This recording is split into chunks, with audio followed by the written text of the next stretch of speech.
Bonjour, bonsoir. Nous allons prier avant de commencer les affermissements et aujourd'hui, nous allons parler de la délivrance. Nous allons prier. Père éternel, merci. Merci pour nous avoir conduits, nous avoir réveillés ce matin. Nous te rendons grâce.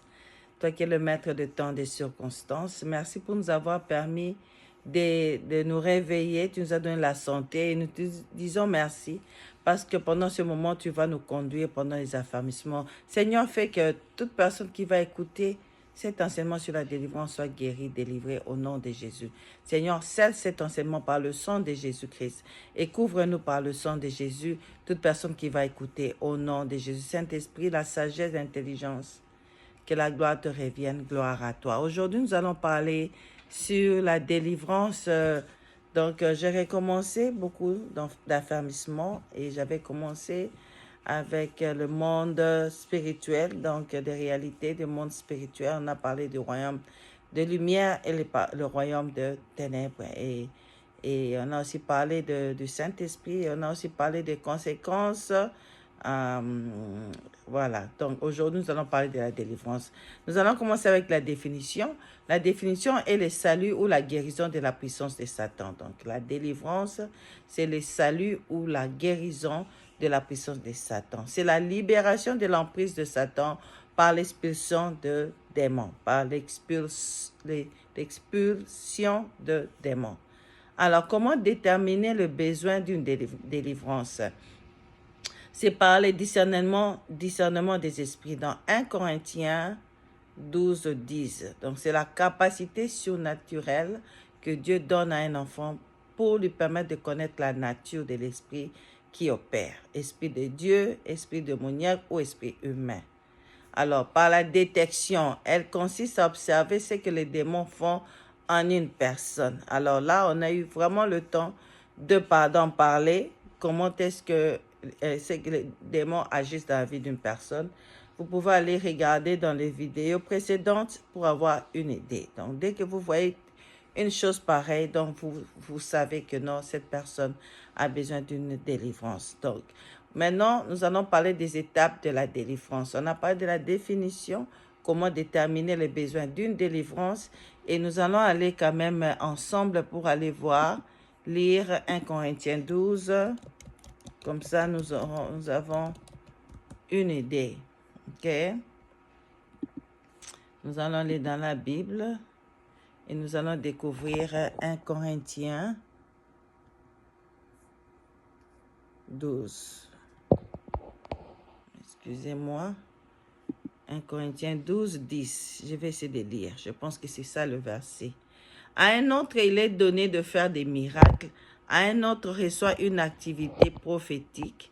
À un autre, le discernement de ce qui vient de l'Esprit divin.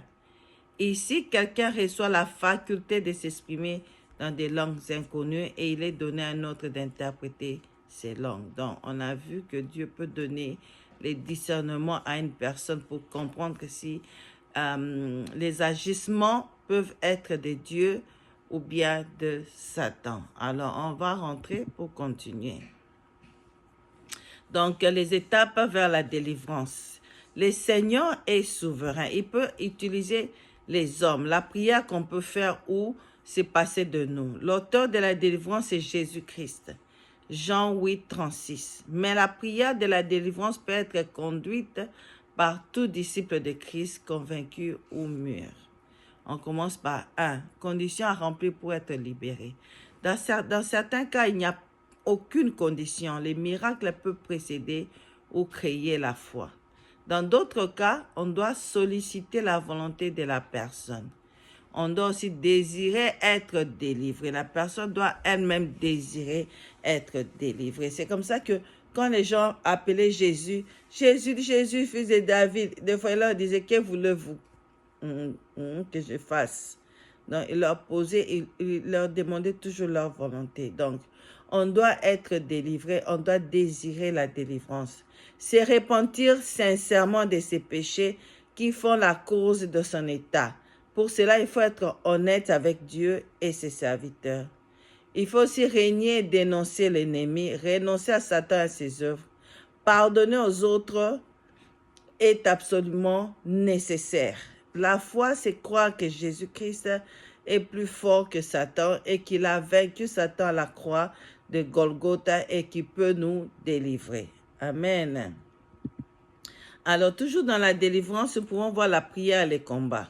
Donc, ce sont deux activités distinctes. La prière s'adresse à Dieu et les combats s'adressent à l'ennemi. Éphésiens 6, 12.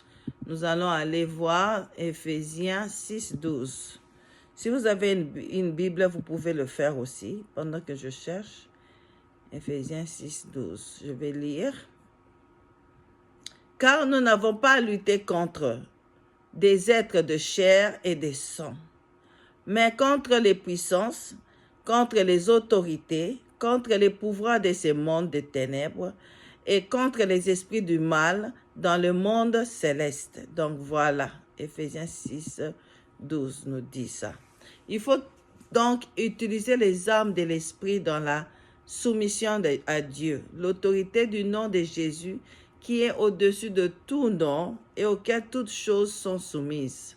Marc 16, 17. Nous allons aller voir Marc 16, 17. On rentre toujours. Marc 16, 17. Sinon, nous allons rentrer pour chercher. Voilà. Voici les signes miraculeux qui accompagneront ceux qui auront cru.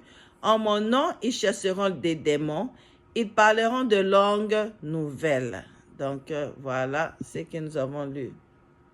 Marc 16, 17. Philippiens 2, 8 à 9. Nous allons partir toujours dans la Bible. Philippiens 2, 8 à 9.